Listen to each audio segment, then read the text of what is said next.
Let's start our D part, that is a short answer type 2 questions. First is explain why a wide steel belt is provided over the wheel of army tanks. कि जो army tanks होते हैं उनके जो wheels होते हैं उसके ऊपर बेल्ट लगाई जाती है, स्टील बेल्ट। तो वो क्यों लगाई जाती है? अ वाइड स्टील बेल्ट, और वो चौड़ी होती है ना, वाइड होती है। A wide steel belt is provided over the wheel of the army tanks to increase the contact surface area that exert less pressure on the ground and do not sink into it. अब जो क्या होते हैं, जो army tanks होते हैं वो बहुत हैवी होते हैं। तो अगर ग्राउंड में या मिट्टी पे कहीं पे भी चल रहे हैं या स्नो पे चल रहे हैं तो क्या होगा, वो तो सिंक कर जाएंगे, उसके अंदर दब जाएंगे। तो उसके ऊपर क्या होता है, वाइड स्टील की बेल्ट लगा देते हैं, जिससे कांटेक्ट करने वाला जो एरिया है वो इंक्रीज़ हो जाता है। और जब एरिया इंक्रीज़ होता है तो प्रेशर जो है वो कम हो जाता है ना। तो जो व्हील्स हैं वो प्रॉपर से आगे बढ़ पाएंगे। ठीक है। Second, A question is why do mountaineers suffer nose bleeding at high altitude? कि जो माउंटेन पे चढ़ाई करते हैं, ट्रैकिंग करते हैं, तो जब वो ऊपर की तरफ आ जाते हैं तो वो उनको ब्लीडिंग क्यों हो जाती है नोज से? Answer is the mountaineers suffer nose bleeding at the high altitude because at high altitudes the atmospheric pressure is much lesser than our pressure, blood pressure. हमारी बॉडी के अंदर जो वेन्स होती हैं उसमें जो ब्लड फ्लो होता है वो एक प्रेशर पे फ्लो होता है, ये तो आपको पता ही है। लेकिन जब हाई एल्टीट्यूड पे जाते हैं, पहाड़ों पे जाते हैं, तो वहाँ पर एटमॉस्फेरिक प्रेशर कम होता है। अब क्या है, हमारी वेन के अंदर तो प्रेशर ज़्यादा है और बाहर कम है, तो प्रेशर इसकी वॉल पे एक्सर्ट होगा और वो फट जाएगी वेन की वॉल, है ना। तो क्या होगा, ब्लीडिंग हो सकती है।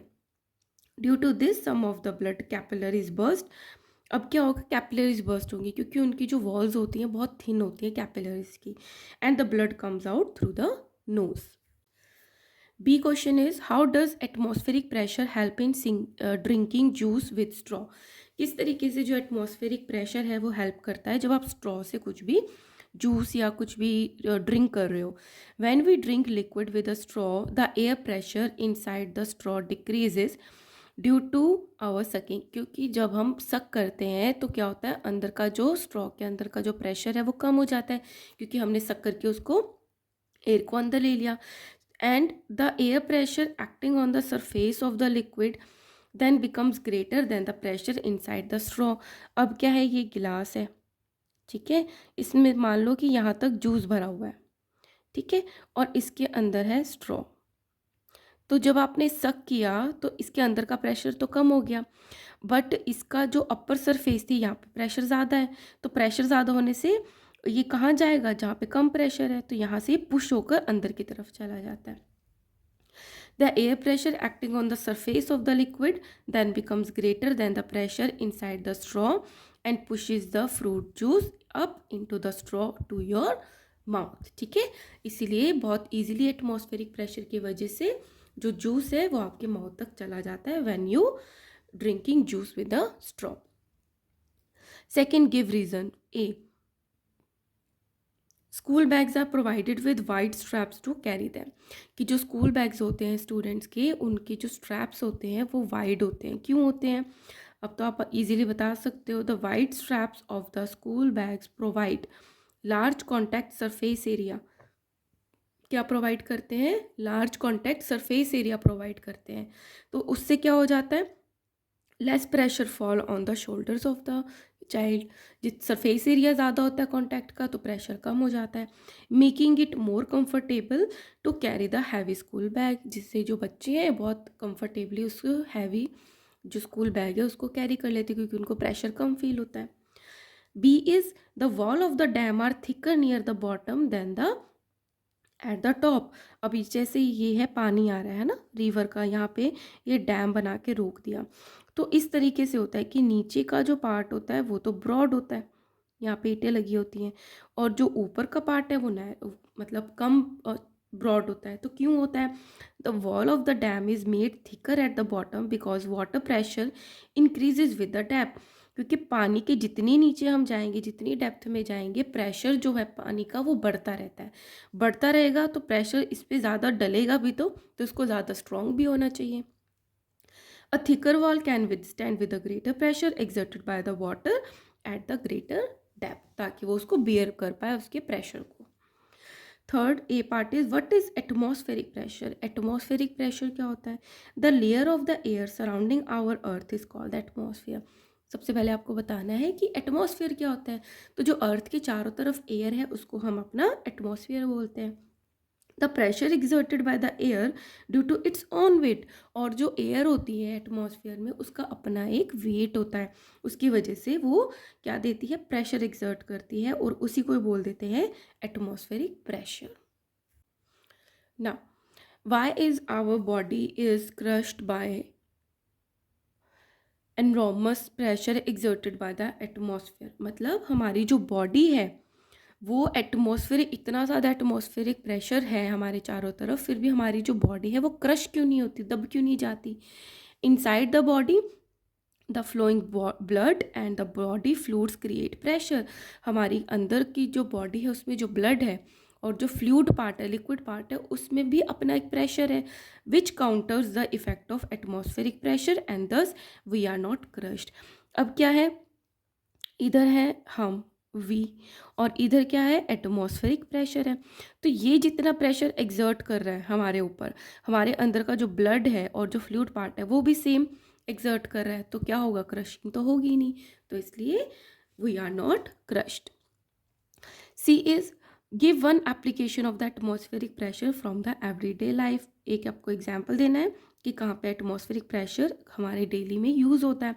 Vacuum cleaner, when a vacuum cleaner is switched on it sucked out the air inside the cleaner. जैसे वैक्यूम क्लीनर को ऑन करते हो उसके अंदर की जो एयर होती है उसको खींच के बाहर निकाल देता है। तो जिससे क्या होगा? Pressure inside the cleaner to become low. उसके अंदर का जो प्रेशर है वो कम हो जाएगा। The atmospheric pressure which is higher forces the air, और बाहर की तरफ हाई फोर्सेज है and the dust particle into the cleaner. तो हाई प्रेशर की वजह से एयर और जो डस्ट पार्टिकल है उसके साथ क्लीनर के अंदर आ जाएंगे। ठीक है। F is HOTS. First, why are iron nails of railway track fixed over the wide wooden on concrete sleepers? कि क्यों जो है आयरन नेल्स जो है रेलवे ट्रैक पे वो वुडन पे डालते हैं और कंक्रीट स्लीपर पे डालते हैं।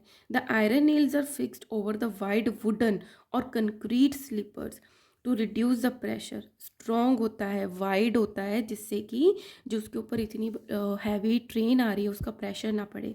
The iron nails are fixed over the wide wooden or the concrete sleeper to reduce the pressure received from the train by increasing the area of contact। तो क्या हमारा मकसद था कि उसके प्रेशर को कम करना है, तो हमने सरफेस एरिया बढ़ा दिया। Second is why is a person weight on a Jupiter 3 times more than on the earth. मतलब अगर आज आपका वेट जो है अर्थ पे वो 45 kg है, तो जो जुपिटर पे जब अगर आप जाते हो तो आपका वेट 3 times हो जाएगा, 45 × 3 इतना हो जाएगा, 135 kg हो जाएगा। तो ऐसा क्यों है?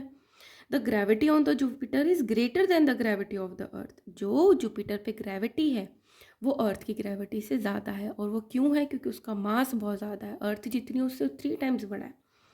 ठीक है, because Jupiter is more massive, that is why on Jupiter person weight is 3 times more than that on the earth. Third, explain why water comes out slowly from and upstair than from a similar tap downwards. मान लिया आपके घर में ऊपर भी एक room है, नीचे भी एक रूम है, ऊपर में भी बाथरूम है जहाँ पे आप टैप खोलते हो तो बहुत कम पानी आता है, बट जब आप नीचे वाले बाथरूम में अपनी टैप ओपन करते हो तो बहुत अच्छा प्रेशर आता है। तो ऐसा क्यों है? The water flowing into the upstair tap does not get the proper pressure. अभी हमने क्या पढ़ा था कि डेप्थ के साथ प्रेशर इंक्रीज होता है। तो ऊपर ऊपर आपका रूम है, वहीं पर टैंक है, तो प्रेशर कम आएगा, और नीचे डेप्थ बढ़ गई तो प्रेशर इंक्रीज हो जाता है।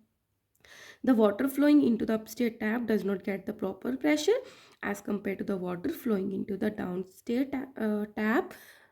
That is why the water in the upstair tap flows more slowly than the downstair taps. इसलिए जो ऊपर वाले टैप्स में पानी आता है वो बहुत धीरे आता है, उसका प्रेशर कम होता है, और जब नीचे वाले टैप में आप देखोगे तो उसका प्रेशर अच्छा होता है, ठीक है, ज़्यादा होता है। Now come to the numericals. First is in a horse cart, मतलब घोड़ा गाड़ी है, each of the 2 horses pull with the force of 2000 newton. Find the resultant force.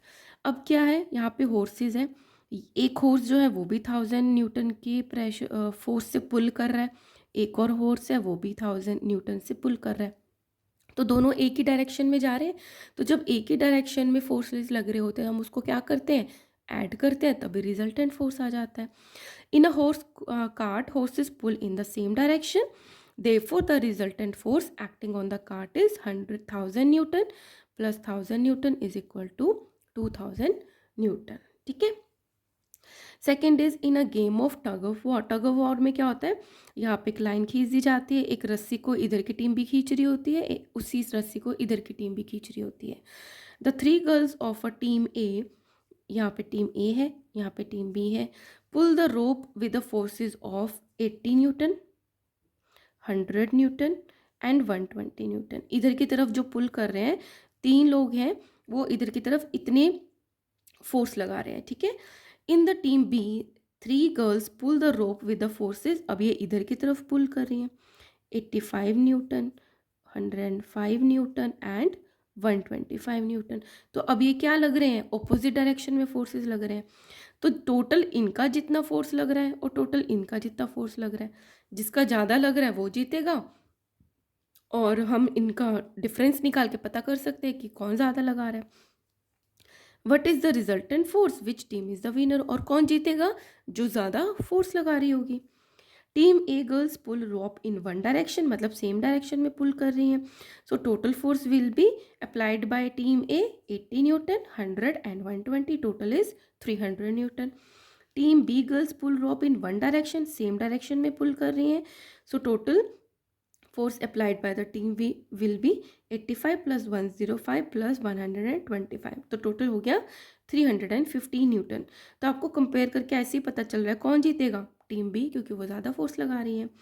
As team A and team B pull drop in the opposite direction, therefore the resultant force will be difference. तो resultant force कैसे निकालेंगे, difference निकालिए। Same direction में होता है add करते हैं, opposite में होता है तो डिफरेंस निकालते हैं। तो 315 minus 300 is 15 newton. So team B will be the winner as applied force by the team B is 15 newton more than the team A. Third numerical is a solid object weights 250 newton, है ना। Weights का इसका मतलब क्या है कि ये force हो गया, न्यूटन है ना, यूनिट देखोगे तो ये फोर्स है। When placed on a wooden plank, the area of the contact is found to be 10 meter square. तो जो फोर्स हो गया वो है 250 न्यूटन, और मीटर स्क्वायर क्या दिया है, गिवन एरिया दिया है। Find the pressure exerted by the solid object on the wooden plank. तो कितना उस पर प्रेशर लग रहा है वुडन प्लैंक पे, वो आपको बताना है। तो फोर्स हो गया हमारे पास 250 न्यूटन, एरिया हो गया 10 मीटर स्क्वायर। तो हमारा फॉर्मूला क्या है, pressure is equal to force upon area. Force है 250 न्यूटन, एरिया है 10, 0 से 0 cancel, so 25 newton per meter square भी लिख सकते हो और आप पास्कल भी लिख सकते हो। ठीक है। चलो अब ब्रिक, ये बहुत इंपॉर्टेंट है, ऐसे क्वेश्चन पूछे जाएंगे। सिंपल, ये तो समझाने को है आपको। अब ब्रिक इज 32 सेंटीमीटर लॉन्ग, एक ईंट है जिसकी लेंथ है 32 सेंटीमीटर, यूनिट ज़रूर देखना है, एंड 10 सेंटीमीटर वाइड, और वो 10 सेंटीमीटर वाइड चौड़ी है, एंड द 10 सेंटीमीटर थिक, और उसकी जो मोटाई है वो 10 सेंटीमीटर है। इट वेट 16 न्यूटन, मतलब ये फोर्स है, and is lying on the ground, ground पे पड़ी हुई है। Find the pressure exerted by the brick on the ground. तो अभी आपको सबसे पहली चीज़ क्या करनी है, न्यूटन तो ठीक है, फोर्स हमारा है न्यूटन में, बट जो पहले तो लेंथ, ब्रेड्थ और थिकनेस दे रखी है, बट हमें क्या फॉर्मूला होता है प्रेशर का, फोर्स अपॉन एरिया। तो हमें उस ब्रिक का पहले एरिया फाइंड करना है। तो एरिया किसके इक्वल होता है, लेंथ इंटू ब्रेड्थ। ठीक है।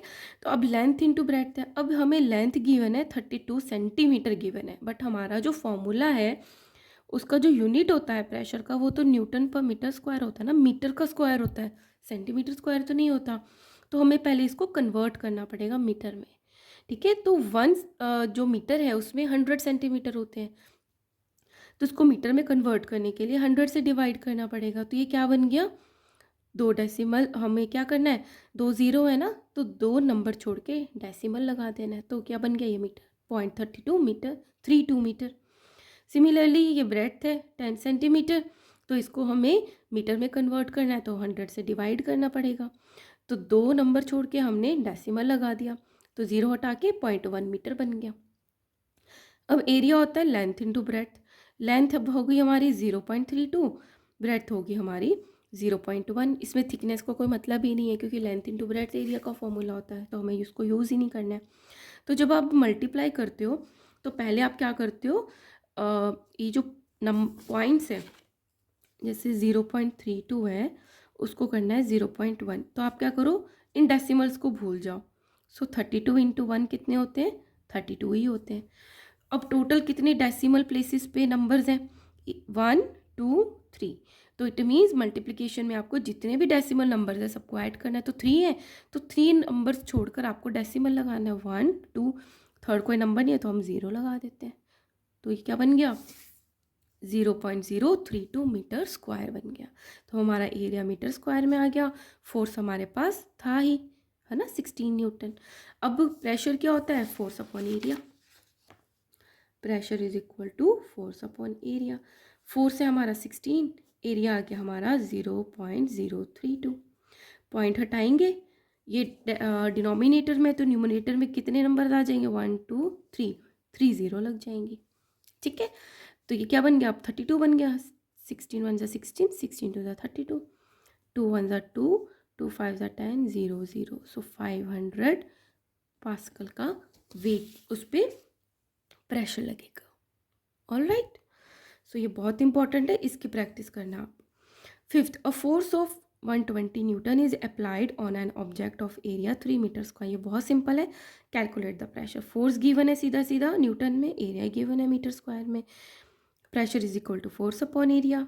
फोर्स इज 120 अपॉन 3, 3 1 जा 3, 3 4 जा 12 और एक 0 लग गई, तो 40 पास्कल्स। ठीक है, now application based question. First is a rocket has been fired upward to launch the satellite in its orbit. एक रॉकेट छोड़ा गया ताकि हम सैटेलाइट को लॉन्च कर पाए ऑर्बिट में। Name the 2 forces acting on the rocket immediately after leaving the launch pad. कि जब रॉकेट लॉन्च हुआ तो कौन से फोर्सेज लगेंगे, number 1 is gravitational force, second is upward force, नीचे से जो फोर्स लगता है। So gravitational force and the upward force.